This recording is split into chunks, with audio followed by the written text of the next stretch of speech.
Yeah, yeah, yeah. Football Feast, Football Feast. This the Football Feast Xtra Podcast. Hey, Football Feast, Football Feast, Football Feast Xtra Podcast. Playing soccer, grabbing cleats. Playing soccer, time to meet. Playing soccer, time to greet. They finna talk a lot, okay? Playing soccer, get the cleats. Playing soccer, let's get it. Playing soccer, let's go. Football Podcast. Welcome back, everyone, to another episode of the Football Feast Extra Podcast. Cool, 2 weeks in a row we're actually getting an episode out. Must be some sort of record. Doing well. Yeah. It's another round, another week of FA Cup fixtures. We are going to go through some of them, some of the results and some of the things that have happened, as well as a little bit of a transfer special. We're going to go through a few of the rumours, some completed deals, some deals really near being completed. And we're going to go through the Arsenal-Liverpool game as well because, we're all out the FA Cup already. Third round. Yeah, if we don't talk about the Sunderland-Newcastle one, that would be great. We're going to talk about the Sunderland-Newcastle game because I feel like we have to. But we're all out, and Maidstone got further than all of us, so fantastic. Yep. Let's start with Sunderland-Newcastle then, because it was the first game of the weekend on Saturday anyway. I mean, Newcastle put out their full first team. Like, I didn't see the lineup for anything. I tuned in about 5 minutes in, and I saw Kieran Trippier on the right, and then Sean Longstaff, all the first teamers. I looked at the score sheet at the end of the game. Isaac had scored too because I didn't get to see the whole game. Yeah, they had to. Like, he could not go into that game and get anything else but a win. I don't think, personally. So it had to be done. It's for like 25 minutes. They were clearly the better team. They were obviously always going to be the better team. Yeah. But for 25, 30 minutes, I thought we actually looked all right, especially defensively. And then, obviously, the own goal. Well, that's the most annoying thing. We gave them 2 goals. Yeah. But what can you do? I didn't expect to win. It was kind of a free hit for us. But, yeah. Great atmosphere. The atmosphere. Yeah. It was like a European game. I'm not just saying this because I'm a Sunderland fan. It is the biggest derby in the country. Yeah, I agree. It's definitely up there, and it might be. I can't think off the top of my head, but when you haven't played for 8 years, and this is the first game between you in 8 years, and you're probably not going to play again in the foreseeable future unless Sunderland go up this season. It is a one-off game, isn't it? It's a one-off competitive game. It's going to be. It's like that. It's like that when we was playing them every season. It's always like that. People are just seeing it now because obviously we haven't played each other in God knows how long. Yeah. It's 100% for me. It's the biggest derby in the country. Yeah. Yeah, I mean, I know quite a few Newcastle fans that I sort of work with, and that. I asked them as well about before the game, if they lost this game, would you want Eddie Howe out the club? Would he be under pressure? And everybody said even if he gets spanked 5-0 by Sunderland, we still want Eddie Howe as the manager. So I'm quite surprised actually because I thought a few fans might turn on him if it didn't go their way. But before the game, everyone was saying no. Obviously we want to win, but if he doesn't win, then carry on. Yeah, but they can say that if they was actually spanked 5-0 by Championship side Sunderland, they'd probably have a different story the next morning. Yeah, probably. But how it's a massive, it's just a huge, huge game and a huge derby. It's the way they celebrated. Because let's be honest, they are beating a Championship club. With their first team that was in League One 2 seasons ago. They're Champions League team. The same lineup they beat PSG with. And they're taking pictures, like, on the pitch with all the fans behind them, like a massive team photo. It's a huge game. So, I'm fully convinced, not just because I'm a Sunderland fan, it's the biggest one in the country. Yeah. I mean, it's definitely up there. We'd love to hear what everyone thinks the biggest derby in, I'll say the country, in British football, because you have to include Celtic and Rangers in there as well.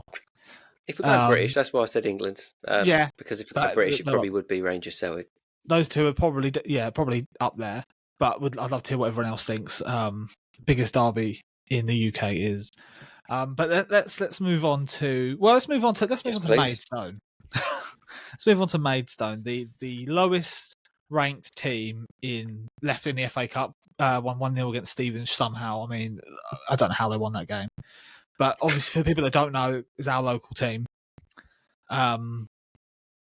Yeah, I mean, the draw's not happened as of now, as of the time of recording anyway. So we don't know who they've got in the fourth round, but I hope that it's a big team, because look, they're not going to get any further probably. Like I very much doubt they're going to beat anyone else that's left in the competition.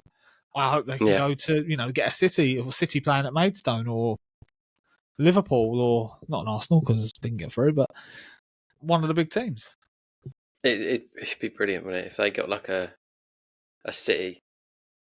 Or Man United playing tonight, aren't they? So they're not through as we speak, but they should be. They'll probably be out. Yeah, a Liverpool, it'd be amazing for them. And if they, I want to boycott the FA Cup anyway because we're out. But if they don't get put on TV in the next rounds, I'm not watching another single FA Cup game, especially on ITV, because how they wasn't on this week, being the lowest ranked club. That's what the FA Cup is all about. There was a bloke, one of the fans, had to jump up and get the ball from the tree. You see that video? There was a bloke, one of the fans, getting the ball back out of the tree. That is what the FA Cup is all about at these rounds. Yeah.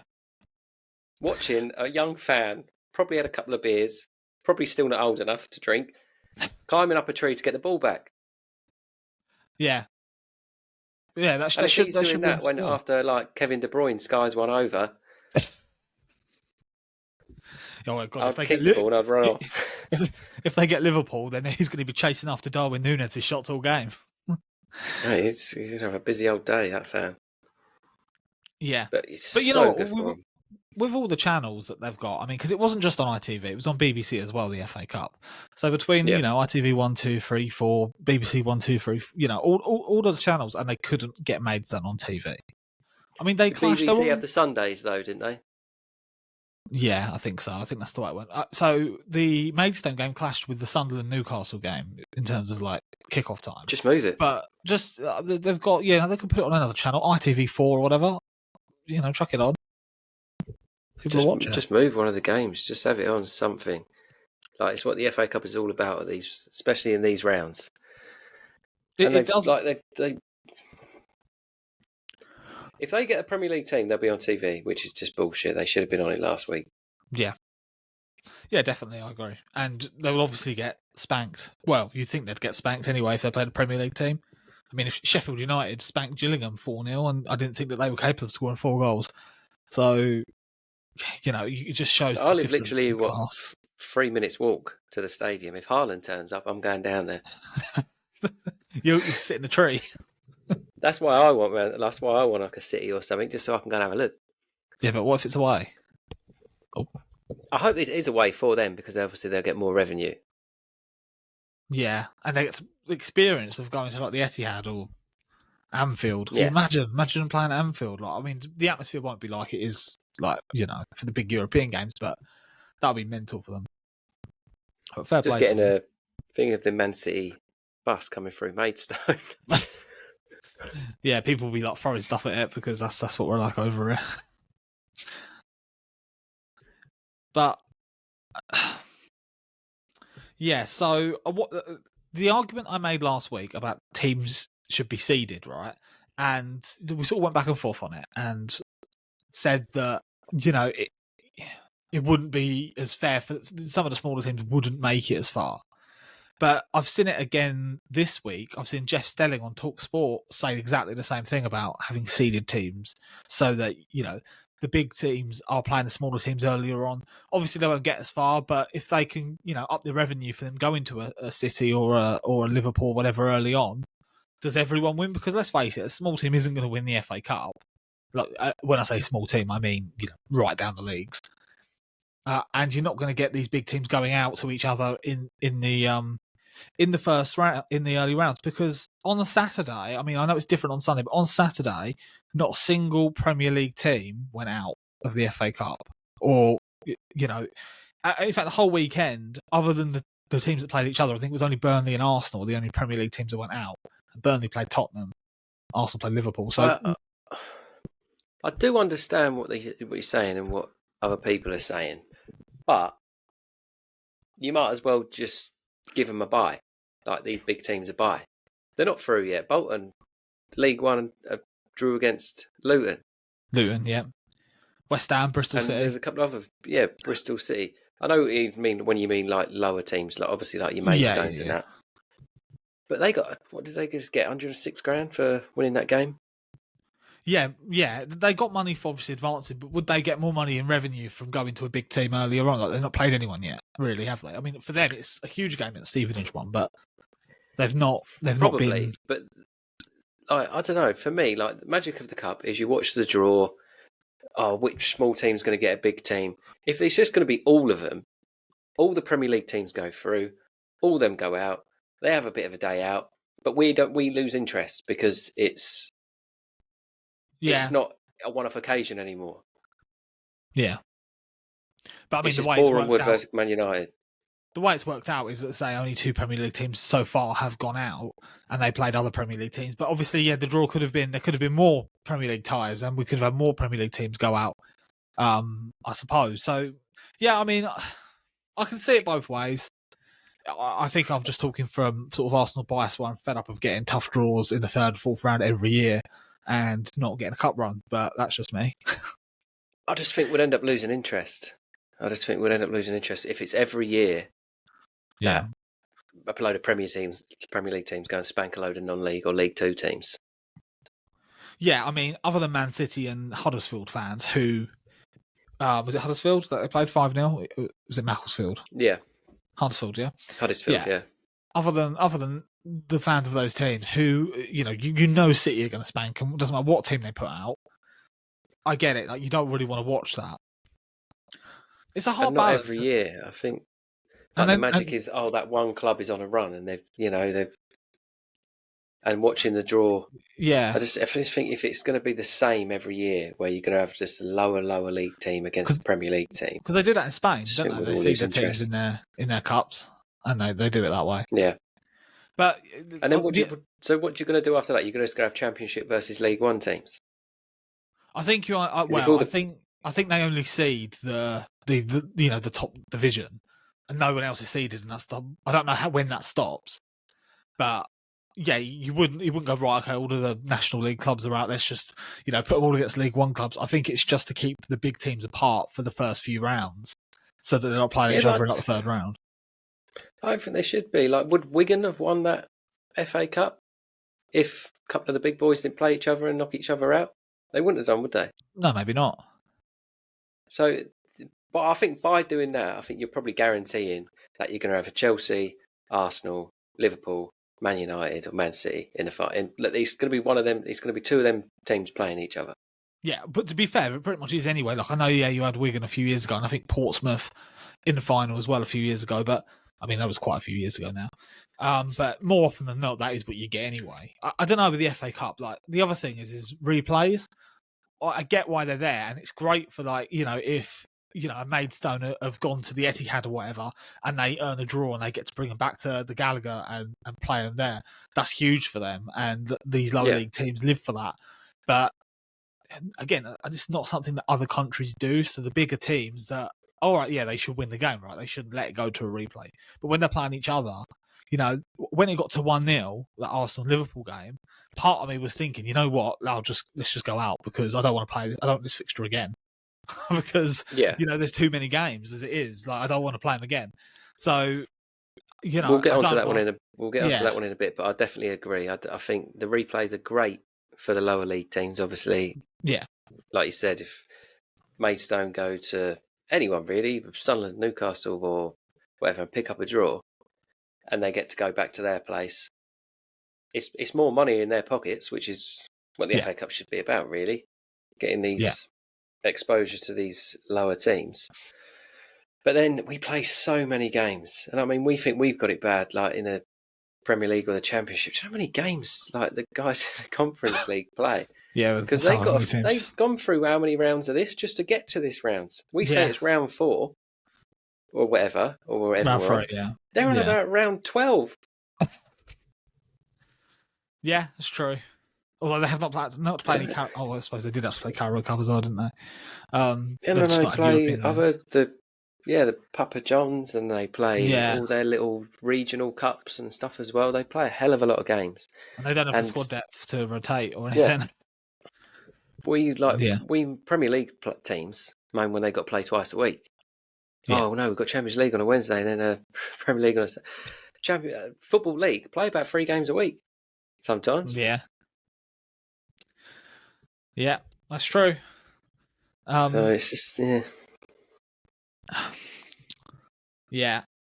The other thing I wanted to bring up as well is, did you see Patrick Bamford's goal for Leeds United? I did, and I'm going to sound like a bit of a bellend here. Here we go. I didn't think it was that great. What? He set it up himself on his chest, chested it down, volleyed it. Like, it obviously was a very good goal. But, all the social media posts came out straight. Well, this is a goal of 2024 already. Is it? I don't know. I don't know about that. I don't know if it's the goal of 20. It's definitely golden around, and it was from someone that, let's face it, he doesn't have that many moments, Patrick Bamford, but it was just a great goal. It was a great goal, but I just want to be a bit of a party pooper. I don't think it was the way people were going on about it. I didn't think it was. It was good, but it wasn't like unbelievable. Yeah, he's chested it and he's volleyed it in. No, but yeah, it's what it is. Fair enough. Just be a bit of a party pooper on that one. But he's just had enough of the FA Cup after Sunderland went out. Don't care about any of the other goals. It's a load of shit. We'll get on to the Arsenal Liverpool game, as that is like on paper the tide around. Liverpool obviously won that 2-0 at the Emirates. I don't like football at the moment. I'm not going to lie. I'm not enjoying football right now because I don't know what's happened. Like, I literally don't know what's happened. Like, I watched that game and I said to you, I think after the first sort of 20 minutes, how are we not winning this game? And then to go and lose it. I mean, great performance from Liverpool. I mean, to go away and win 2-0, fair play to, especially without Van Dijk, without Salah. I mean, they brought on 2 kids. That Bradley looked really good, by the way. That was playing on the fullback.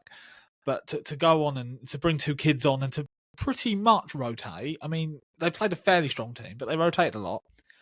And yeah, I mean, I don't know how Arsenal didn't score a goal in that game. I don't know how it was. You wasn't out of sight at half time. Yeah, like that game should have been finished at half time. Yeah, we were queuing up to score. And then after, I could tell what was going to happen. As soon as you kept missing and missing and missing, I was sat here watching it. I was like, Liverpool going to win this 1-0. Yeah, you know it. They won it 2-0 in the end, but you could just see what was going on. But the only thing that surprised me is when you said earlier you didn't want the draw. Arteta was playing for that. Not the first half. The first half, you blew him away. And I think he's thought, fucking, we're just not going to score it. And I thought he played for a draw. And that's why the young kids came on to get a bit fresh, and they went for it. And they ended up winning the game. Yeah, I mean, I didn't think see it like that. At the end there, I think he was playing for the draw. I mean, when we were 1-0 down, I think, just it's not our day. Just get the goal and take it back to Anfield. But I don't know. We've got a real problem at the moment. And you know what? It's not even like the way we play. Like we do have a lot of control of football games. Like when we went to Anfield, we had control of that game for most of it. We've sort of adapted and changed the way that we've played to get more control, and we've sacrificed a lot of cutting edge. We just don't look. We create chances. We just don't have the people on the end of them. Like Saka and Martinelli, they're not in great form anyway, but they were never like prolific, going to put the ball in the back of the net every game players. We just don't have anyone that's got that cutting edge really at the moment, and it's really starting to show. And then for him to come out after the game and say, look, we're not going to go in for a striker, or I think what he actually said was it's unrealistic, was what he said, of us getting a striker. And whether that means that, he wants Tony, and Tony has come out and said he wants to pay back Brentford, like we said last week, and wants to stay to the end of the season, and he's going to wait till the summer and get him. I don't know if that's what he's doing, but he doesn't seem to be worried about having a striker. Is he not worried? Or so this is the way I see it. One, I know you when you said you don't agree that you played for the draw for the last half hour. I think you did. Being because it was the 85th minute before Liverpool scored, and he still hadn't brought a striker on. If you want to win a game of football, you wait until you go 1-0 down in the 85th minute to bring a striker on. You Well, bring him on before at 0-0. Yeah, it's interesting. I did hear some. I don't know how true this is, and I know that if this is the case, then you shouldn't do it. But I have heard, obviously, Eddie Nketiah has been linked with a move away in January. Whether that will happen or not is another thing. But if he plays in the FA Cup and then he's cup tied, so that brings his value down. And people were saying that's why he didn't bring Eddie Nketiah. Obviously, Jesus was injured; he picked up a knee injury, so he wasn't even available. But Eddie Nketiah was the only striker, and people were saying, I mean, it might not be true, but it cuts his value if he comes on in a I cup think game. that's a massive stretch. I think he cuts his own value by not being very good at football. Yeah, look, he's not the answer. The thing that I think, Arsenal are wanting 30 mil for a guy that they do not trust to play when they don't have a striker. It's a cup game, and you're still not playing him. That's how highly you rate him, but you want 30 mil for him. It's difficult. You know what? I think if Arsenal brought in another striker, like a Tony or whoever, we would probably sell him for like 15, because at the moment he's the only other striker other than Jesus, and Jesus is injured half the time. So at the minute, that's what he's worth to us, because we don't have anyone without him. I know that he didn't put him on or whatever, but I do think if we had another option, then he'd be more willing to let Eddie Nketiah go. If you buy anyone in January, I'll be surprised, because I personally think Arteta's probably gone to him and said, look, can you buy us a striker? And they've gone, well, hold up, mate, you've spent £500 million. And why haven't you come to us before with a striker? Now you want one. Yeah. Now you're not scoring goals. You've just spent £100 million on a centre midfielder. Which was a good signing. He's been a great signing. But if someone said to you, right, we're going to buy Alvarez from West Ham, we're going to buy you a world-class striker as well, would you have gone, no, I'm all right, I want Rice? Well, I don't know. It's difficult because he spent £500 million and he hasn't put a striker that can score goals. Yeah, I mean, I think what the way he wanted to play was like City were playing before Haaland came in, which was with sort of a false nine with no real striker. That was sort of the model, and it just hasn't worked. Like, we need another plan. He's Pep without a plan B. He just wants to play this Pep football.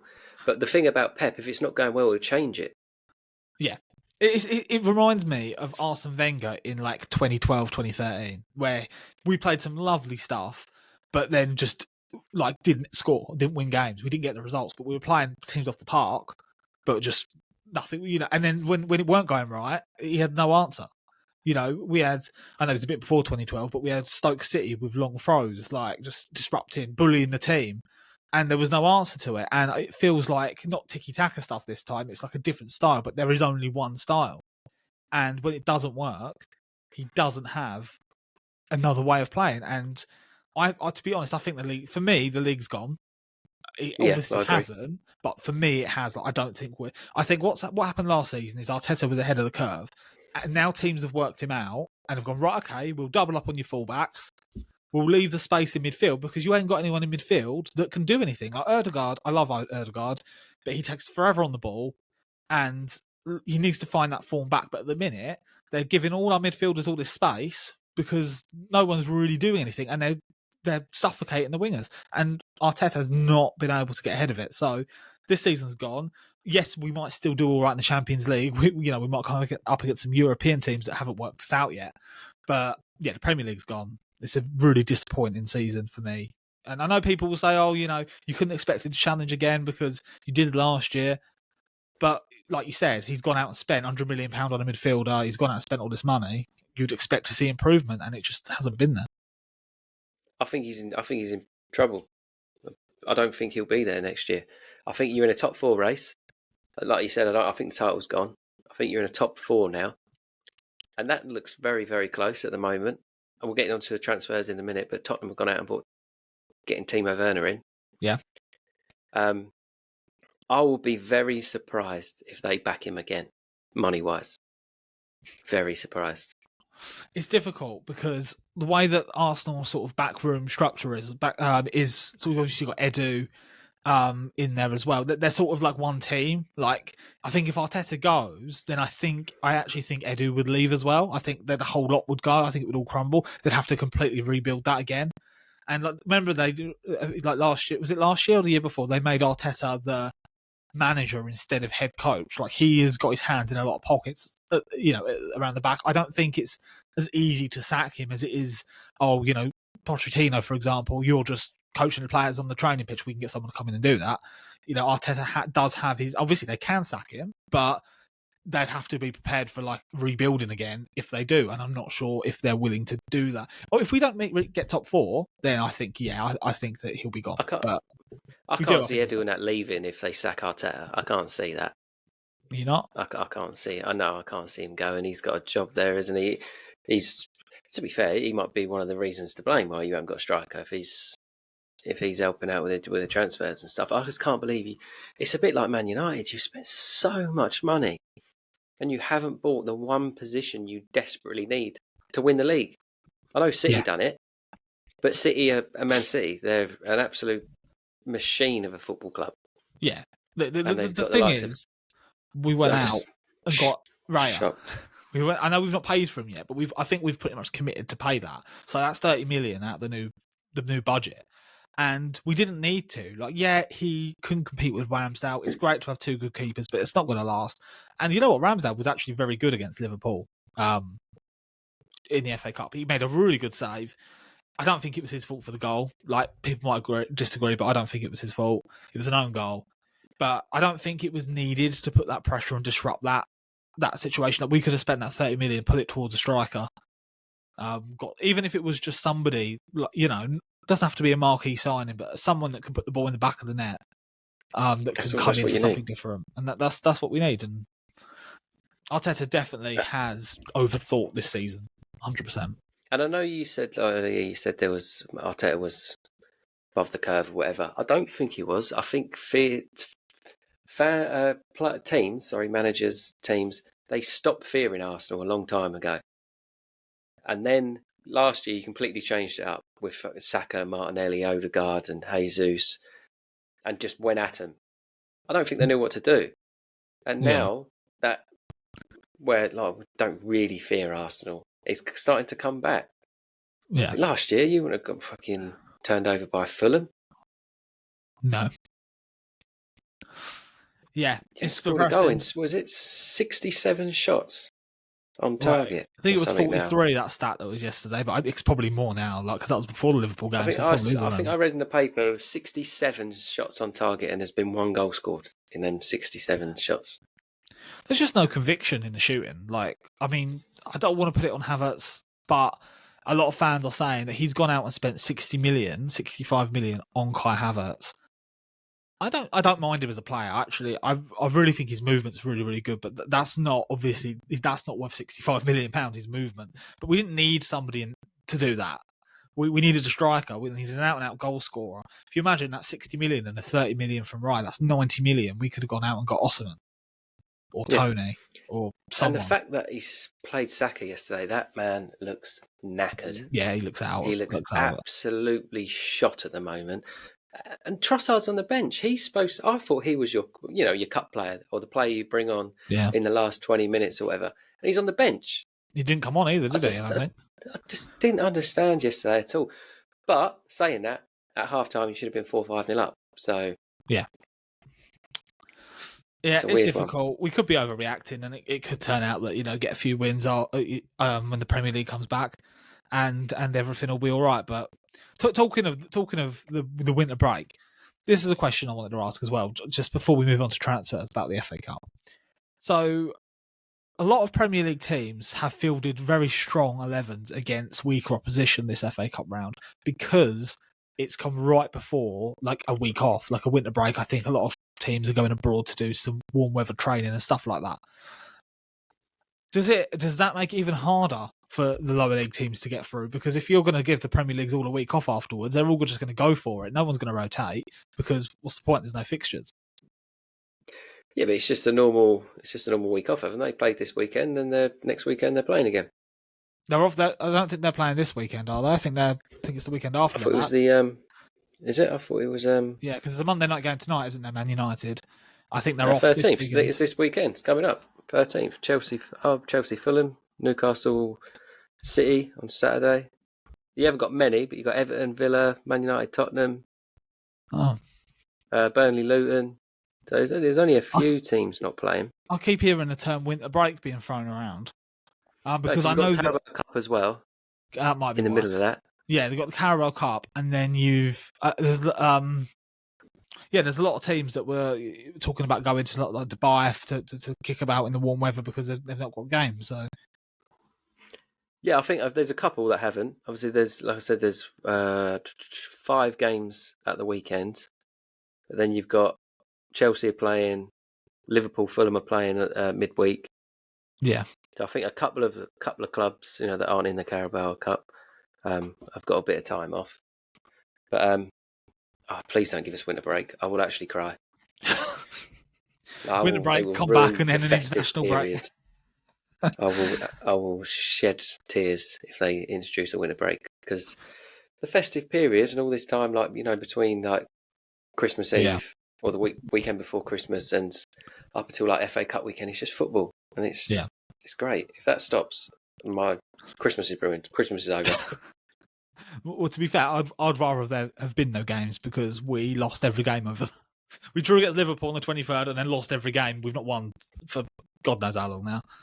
So, very quickly, sorry, just to jump in, just on the Carabao Cup, Chelsea Liverpool final again. Looks like it, doesn't it? You got Fulham, Liverpool, Chelsea, Borough. Come on, Borough. I could see Borough doing it. I had Borough to actually win in the FA Cup as well, but they didn't manage it.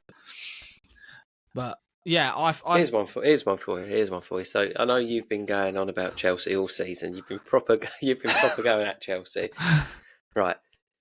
Arsenal finished 5th. Who you got in the next rounds of the Champions League? Porto. Or you get knocked out in the semis or whatever. You end up 5th, out of the League Cup, out of the FA Cup. Chelsea go and win the Carabao Cup and finish 8th. What do you take? Are you assuming that 5th place doesn't get Champions League football? Because obviously it might this season, but we're assuming it doesn't. Yeah, it might do, or maybe 6th. Right, so you're saying that we don't get Champions League, we don't win nothing. Have Chelsea had a better season? Yeah, probably. They finished 8th in a cup, so. and they're in Europe. Not in the Champions. Obviously, being in the Champions League is probably worth more than a cup, but when you haven't won one in a while, it's hard to say, really. It's definitely a conversation if that does happen. I'm hoping that doesn't happen. But you know what? If Arsenal can get to the semi-finals of the Champions League and then qualify for next season, I don't know. Arteta won't lose his job if he gets to the semi-finals of the Champions League. Guaranteed. I think he's got to finish top 4. I don't know even if he gets to the final of the Champions League. I think he has to finish top 4. He has to get in the Champions League next season somehow. Yeah. But also, what did I read the other day? Just a quick one. That Ten Hag has won the same amount of trophies as Mikel Arteta in their Premier League managerial careers. Yeah, that's true. Man United got into the Champions League last season, won a cup. Is that better than finishing second and getting in the Champions League? I think I've said this before, and I'm sticking to it because I think there's such a huge difference. Yeah, I know that it's only like a few places, but there's a huge difference between getting top 4 and being in a title race until like the end of the season. There's a huge difference. I hear what you're saying, but last season, Man United won a cup and still got Champions League. You finished second and got Champions League. Yeah. Which one would you have preferred? As a fan of Arsenal, would you have preferred the cup and a 4th spot, or nearly winning the league and that's it? You know what? I think obviously everyone wants a trophy, but I think because we've not been in a title race for so long, and we've almost forgotten what it feels like, I think that was significant. Like, if you ask me this season, what I would rather have after we finished second and we were in that title race. I'd definitely take the FA Cup because we've been in that title race. I think it was just so big for us to have that season where, you know, all the fans got behind the team again, like all season, because we were challenging. We was like proper, you know, it felt like it did 20 years ago for the first time, obviously in 20 years. So I do think that I wouldn't change obviously if we won the league, but other than that, I wouldn't swap last season. But it's not enough going forward. Like, we need to be winning trophies. That's for me anyway. But let's take a look at some transfer rumours then. As of today, I don't think many deals have actually happened, but there's a lot of deals that are close. And you mentioned it earlier. We'll start with it then. Timo Werner to Tottenham. He's on his way to London as we speak to get that one done. 50. So it's a loan deal to the end of the season with an option to buy for 15 million. I think that's a great deal. Mate, if they can get him for 15 mil, if they get this Timo Werner, that is the German league Timo Werner. Yeah. If he turns up and he's the one that we got at Chelsea Timo Werner. Yeah, it's not going to look like a great deal. Do you know his best position? Do you reckon he's better out wide or he's a better striker? Like, I'm trying to think where he's going to go in. I think they're going to play him out wide and Son's going to carry on up the top because I think Ange likes Son's pressing. Yeah, I think you're probably right. I think they'll probably interchange. They'll probably swap around. Like, they'll start with Son up front and then Son will drift out and Werner will come central. I think they'll just move about, have quite a fluid front line. But I've seen a few people that have, Tottenham fans, that have said, we've gone from Harry Kane to Timo Werner. Which, yeah, it's true. But I just, an option to buy for 15 million. They don't have to buy it. Like, they can just send him. I think that's, he's been doing really well over in Germany. I know Germany's an easier league or a different league, but I think it's a good deal for Tottenham. Like, I think they need to do more, but it is a decent deal. For 15 million these days, yeah, you take the punt. Yeah, definitely. You take the punt. Let's compare him and Havertz. I know sometimes I knew that Havertz was coming plays out wide and thingy they interchange, and Havertz does play a bit more centre midfield sometimes as well. But would you pay 15 million for Werner, or was it 60 million? I don't even know if I'd pay 15 million. I don't even know if I'd pay 15 million for Havertz, to be honest. If I was given the option at the time, and they was like, "Oh, you're going to spend 15 million on Havertz," I would still be a bit, yeah. Yeah, I think it's a good deal if they can get that. Well, they are getting it done. They are, yeah. It's happening. Basically done. Yeah, I think it's a good signing. Yeah, it is a good signing. We've also got Pochettino came out after the FA Cup match and said that they don't need to sell to buy players.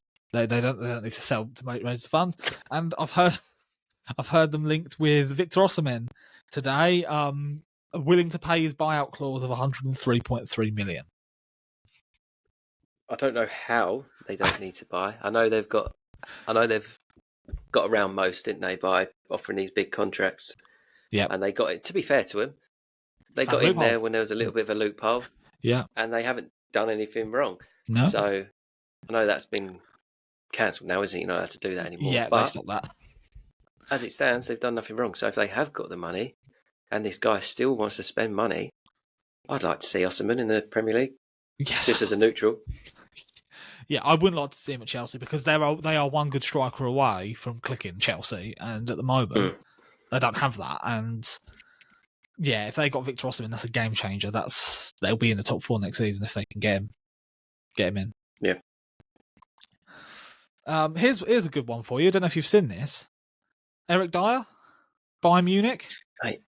Yeah, I did see that because I loved Ange's Andy's interview. Yeah, with Ben Davies injured. Are you going to miss Eric Dyer? No. He's just man's just gold. What a guy! But yeah, very strange one. How has he got that move? His agent. Remember when Fabio Borini kept going to all these big clubs and everyone was going, "Oh, he must have this mad agent." Yeah. Eric Dyer, if he can get moved to Bayern Munich after what he's shown at Tottenham in the last couple of years. You reckon Harry Kane sort of said something to Tuchel and said, "Yeah, actually, like, this is what he can do for you"? I mean, Tuchel's obviously seen him in the Premier League when he was here. Maybe, but man, if he gets that move, fair play to his agent. I mean, apparently they've agreed terms on a pre-contract. Obviously, his deal's up at the end of the season. He can agree deals with foreign clubs. They've agreed a deal for him to sign in the summer. There's no deal to happen in January yet. So that looks like it's done. They've agreed terms. It's pretty much done. He's going to Bayern Munich see something we don't, because Ange is playing left and right backs at centre back just so he doesn't have to play Eric Dyer.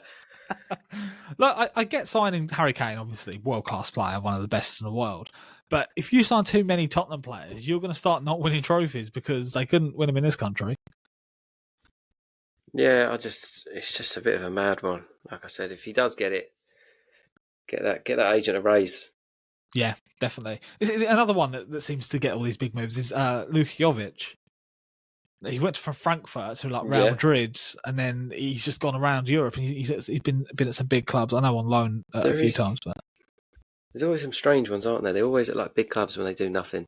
Yeah, yeah. We've also got came out this afternoon. Onana of Everton to Arsenal. £50 million. Apparently, talks have intensified. Onana wants to move. If anything gets done, it looks like it's going to be this one. Now, we've spoken, obviously, quite a bit about Arsenal tonight's episode. I'm quite happy with that if we get him, but I don't think it's what we need. It's not the priority for me, but I like Onana. I think he's a good player.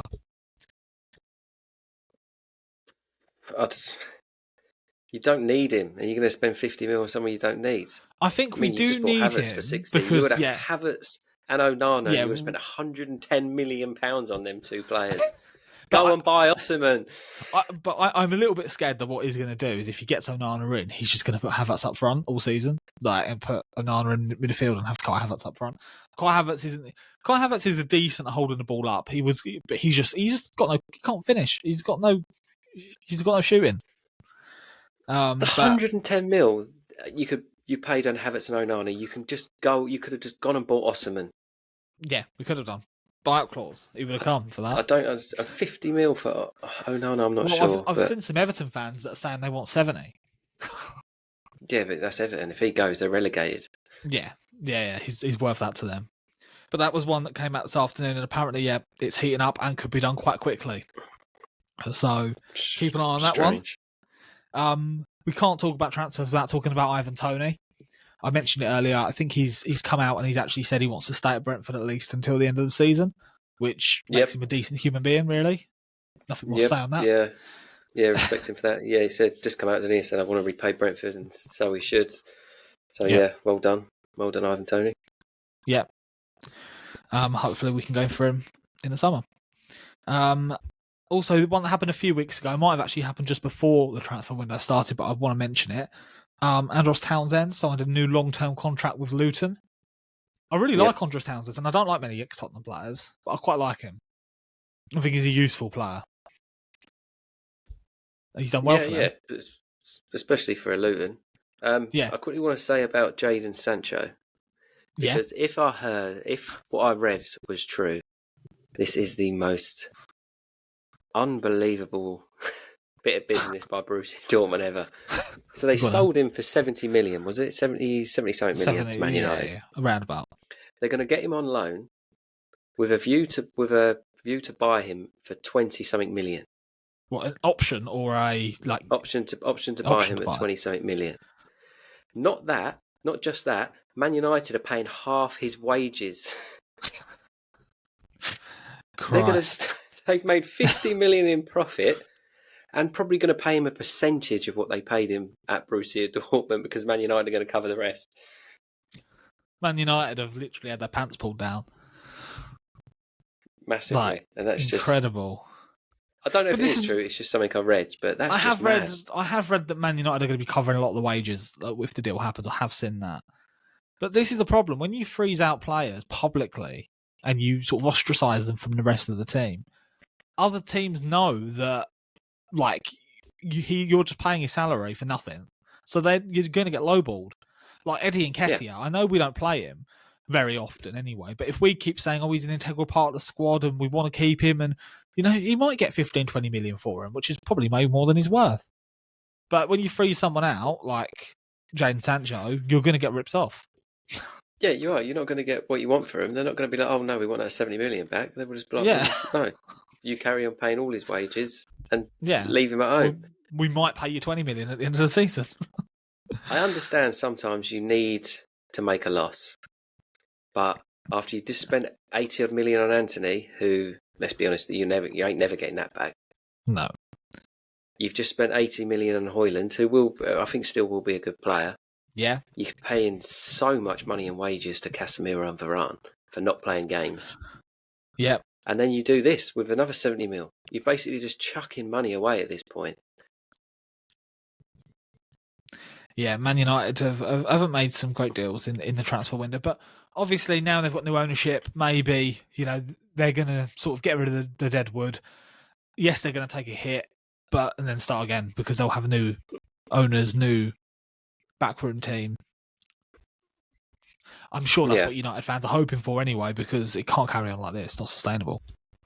Yeah. Quick word on Henderson. He's done with Saudi Arabia, isn't he? He said he's had enough. Yeah, I've seen he's in talks with Liverpool to come back on loan for the end of the season, and that would actually be a decent signing, like for him to come back, because they're short in midfield at the moment. I've also seen him linked with Leverkusen, but Leverkusen have said they're not interested. But yeah, I think it will be a good signing for Liverpool. I don't think he'll go back and be, one of the first team players or whatever. But to come round and give the younger guys a bit of experience, like the Curtis Jones and Harvey Elliott's, and just put my arm around them and get them thingy. But come back home, finish your career at Sunderland, Henderson. Just come back. Yeah, I think you know what? He's only been there for what? 6 months, 4, maybe 6 months. Yeah. We'll give it 6 months at max. Why is he saying he wants to come back then? Or have you read the interview? Like, why is he done out there? I haven't. All I've really seen that he's that he's just, I think he just probably just knows he's made a bit of a thing, isn't it? I've watched a couple of the games and some of them are quite good. Like the quality of games are quite good and they're quite interesting, but they've got these big 60,000 seater stadiums, and they've got like 100 fans max, and it's just not big enough over there. Unless you're playing like the 3 or 4 big teams, it's real bad stuff. And is he playing for Gerrard's team, the one that hasn't won a game in 3 months or whatever it is? I think so, yeah. El Etifak. Yeah, but they said they're not going to go on a cheap. He's on 350 grand a week of wages. There ain't no club in the world that is going to pay Jordan Henderson anywhere near 350 grand a week. I think he knows that. I think he'll go down to like 80 grand a week, 100 grand a week or whatever just to get out, if that's what he wants. Yeah, but the Saudi club are saying I think wages he'll give up no problem. He's not that kind of player. Saying that he's gone to Saudi for 350, but they're saying they want 13 million for him. I can't see Liverpool bringing him back for 13. I could probably see another Premier League club if Onana leaves. Yeah, Everton. I could see Everton paying 13 Would he go million, to Everton? To be fair, yeah. Good point. I didn't really think about that. But like a Crystal Palace or something like that. Because he could still do a job in 90% of them teams. Chelsea are probably calling out for someone with his experience in the centre of midfield. Yeah, definitely. Because they've got the quality in there, Chelsea. They just need someone, in there. But that's a big rivalry Chelsea and Liverpool have. I don't know. I can see him either going to Liverpool or maybe going to somewhere like Nice or the French League or something like that. He ain't going to Sunderland. I can't see him going to Sunderland. How old is he? Is he old enough to be dropping down to the Championship? 33? 33 now? He's a Sunderland fan, isn't he? He's a Sunderland boy. I suppose. It's just possible. It's possible. I doubt we've got the 350 grand a week wage. That's how much transfer fee you're going to pay, 350 grand, not the wages. The final one I wanted to talk about as well. I mean, there's not much news on it, but Mbappe, the saga's sort of going on again. I seen one news outlet that's saying Real Madrid don't want him, and they're not going to go in for him. I've seen another news outlet that said he's already agreed terms to Real Madrid and he's definitely going. We still don't really know what's happening with Kylian Mbappe, whether he's going to stay or go, or where he's going to go. The one that I saw, he is exploring his options as he feels he's unimpressed by Real Madrid. Really? I think it's either Real Madrid or it's Liverpool. I don't see him going anywhere else. See, what I can see maybe happening is Haaland going to Real Madrid and City going in for Mbappe. I think Haaland will still be there for a couple of years. I mean, City could go all out and buy Mbappe as well. But everyone else has to give up at that point. I don't know. Just the things I've seen and have heard him say. I think it's Real Madrid or Liverpool. Do you think he maybe replace Salah sort of long term? Yeah, possibly. Do you think that the Saudi league will come back in with that huge offer? Maybe not as huge because he'll be a year older. Maybe. But I don't think he'll be tempted by the big money because he's going to sign big money wherever. Obviously, it's not going to be as big as the Saudi money, but I don't think. No, I mean if they come in for Salah with that big money. With Salah. Salah goes possibly. Saudi and then Mbappe goes Liverpool. Maybe because they could probably buy him with the Salah, the money they'll get for Salah. Yeah, that's what I mean. Saudi are going to offer whatever 150 mil, whatever it was, wasn't it? Yeah, I mean they probably won't offer as much because he's a year older, but still probably be around 100 million, wouldn't it? I really can see him going to Liverpool, and I'm in the Championship, so I don't really mind. It's not like Arsenal fans seeing Mbappe go to Liverpool. But no matter who you support, you want to see these players in the Premier, don't you? No matter what club they're at, you want to see them in the Premier League. I'd rather see him at Crystal Palace, though. Somewhere Luton, maybe. Fine, we'll take him and Henderson, but I know we're going to have to stop there. Yeah. Okay. Fair enough. That's all I've got for transfers at the minute. We will obviously transfer window is going on till it's January, so we will do a transfer sort of roundup of any new rumours. Each week we'll do a little section on transfers and just in case you missed any, we will keep you up to date with what is going on. So thank you everybody for listening. We might have Baron back next week for episode. We might not, but get your hopes up. But we will see you all next week. Have a good one. Football Feast Xtra Podcast. Playing soccer, grab your keys. Playing soccer, time to meet. Playing soccer, time to quit. They finna talk a